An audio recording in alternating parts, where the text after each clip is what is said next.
ففروا إلى الله إني لكم منه نذير مبين.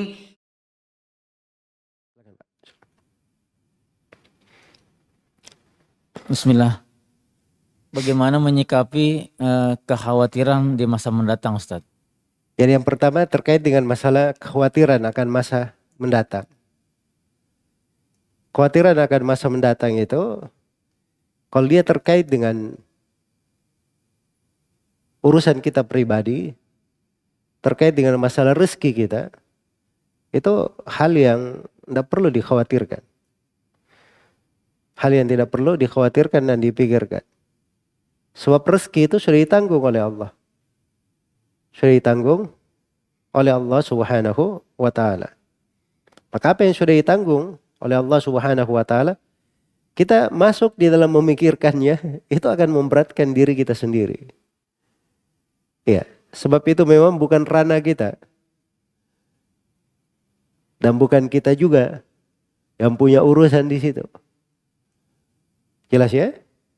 Tapi kalau kekhawatiran terkait dengan masalah akibat dari perbuatan dia sendiri, misalnya kalau saya hari ini tidak belajar dengan baik, dia khawatir di masa mendatang kurang cerah kehidupannya. Nah, itu hal yang lumrah biasa. Ya maksudnya orang khawatir di situ memang sudah pada tempatnya. Sebab akibat dari perbuatan apa yang kita lakukan, itu bisa berpengaruh di dalam kehidupan kita. Kalau kita tidak belajar, maka artinya kita meninggalkan kewajiban di dalam belajar. Kita sendiri akan merasakan hal itu di masa mendatang. Nah, itu perlu dikhawatirkan. Memang. Sebagaimana kalau misalnya terjadi kondisi-kondisi di dalam sebuah negeri, dalam kehidupan bermasyarakat, dia bisa mengadakan perbaikan-perbaikan. Tapi dia tidak melakukannya.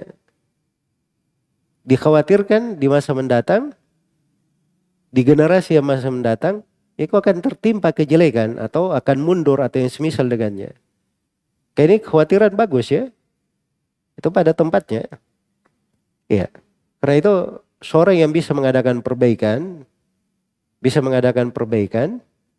maka dia berusaha semaksimal mungkin untuk mengadakan perbaikan tersebut.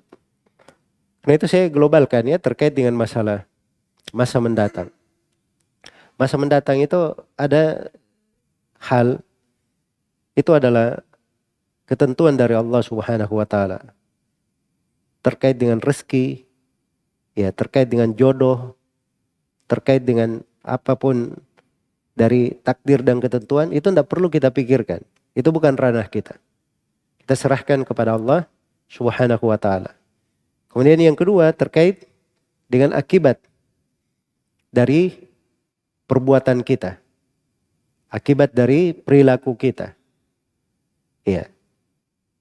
Akibat dari kita menjalankan perintah atau meninggalkan larangan. Nah, itu memang ada fikihnya. Makanya itu disebut dengan nama i'tibar al-ma'alat. Menghitung apa-apa yang mungkin akan terjadi di masa mendatang. Itu dipikirkan memang. Sebab seorang muslim itu dan muslimah itu memikirkan setiap langkah yang dia lakukan itu akibatnya akan kemana. Akan memberi hasil apa kepada manusia. Memberi hasil apa kepada manusia.